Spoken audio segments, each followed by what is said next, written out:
that one's a little bit short. Can you grab a bigger one? Particularly a larger one, like a fatter main beam, and send. There you go. Oh, look at that!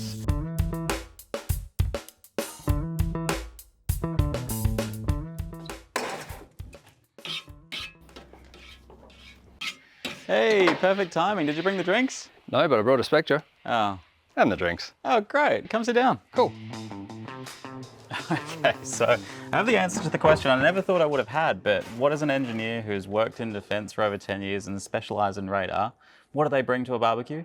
It's a bloody radar and it's at my house on the weekend. Why is it so important that it's here, and what do you want to tell me? Well, I want to tell you about the really, really cool tech we got going on in here.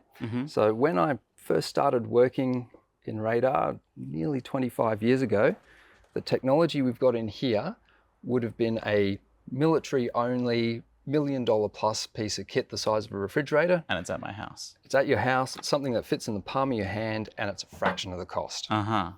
Okay, and how does it work?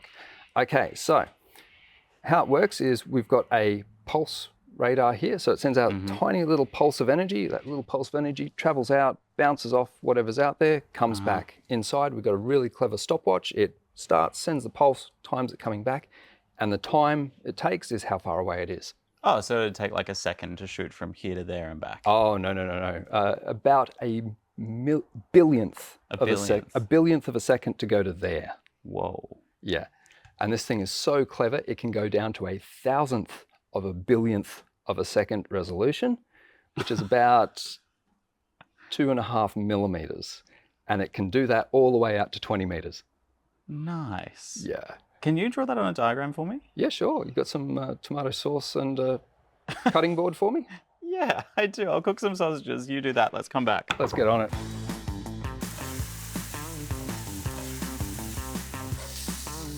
Would you like a drink, Alex? Yeah. Oh, it's water. Well, that's okay. I might have deployed some water to you, but this is kind of like our radar.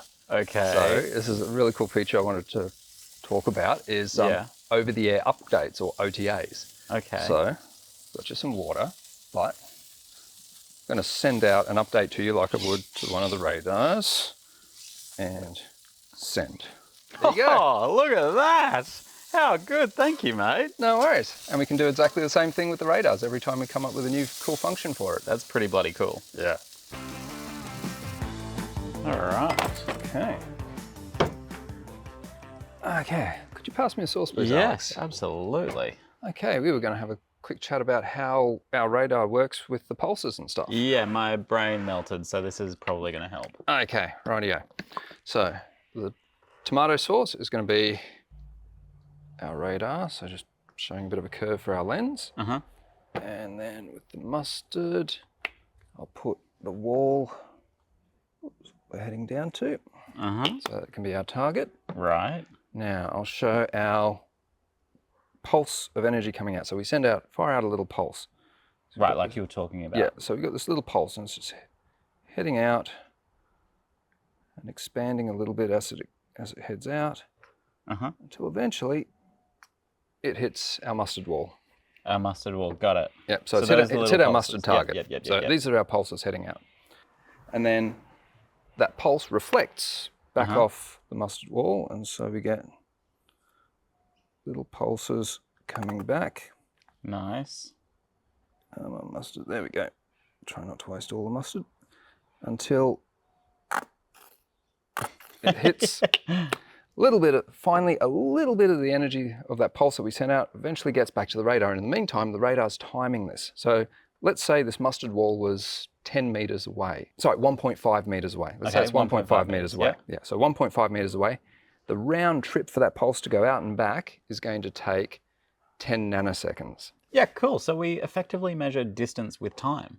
Yeah. So it's like if you've ever been to a canyon and yelled into it and listened for your echo. I mean, the echo takes a bit longer to get back because sound travels a lot slower, but it's exactly the same principle. And tell me, why out of the radar, when it goes to the end, is it getting a bit wider? Well, that's our beam angle. Now, not all radars are created equal. Beam angle is really important, particularly when you're trying to avoid obstructions like looking down into a sewer. Okay. Okay. So when you're trying to look at a very specific point on the floor or a very specific target, beam angle is king. So you want a really narrow beam angle. Kind of like this.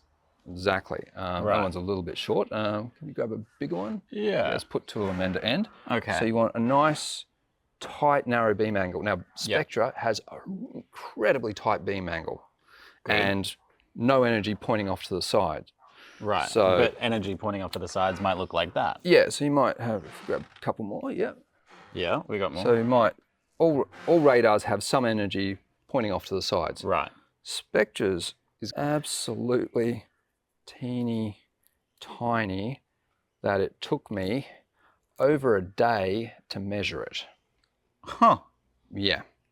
And it was minuscule to the point that it ended up looking like that on the diagram. So that means we're super accurate, right? We are super accurate. We recently did a customer install where we were worried that we were going to be hitting obstructions, and there were obstructions of that far from where the beam angle was, didn't even see them. That's great.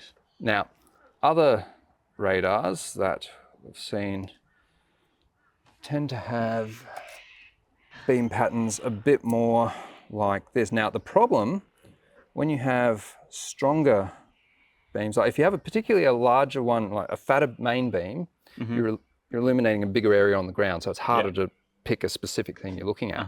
But the other issue is if you've got a strong beam pointing out to the side like this, a relatively strong, what we call a side lobe, so it's energy going where you don't want it to, you become susceptible to other interference from things you don't actually want to look at. Right, and so if I was trying to target your mustard wall, but you had a really strong side lobe, you might be picking up the onions. Exactly. So because we think we're pointing in this direction, we don't know if we're seeing the onions or what we think we're pointing at. Right, but in Spectra, we've got a really narrow, strong beam width, so that's not really an issue. Yeah, we only point in one direction. That's so cool. Thank you for coming over and talking to me about radars. I didn't think I needed to know that, but I'm glad I do. Oh, I had a lot of fun. Well, yeah, I wish I could say the same, but I'm getting hungry, so let's just eat. Absolutely. Do you want a sausage? Please.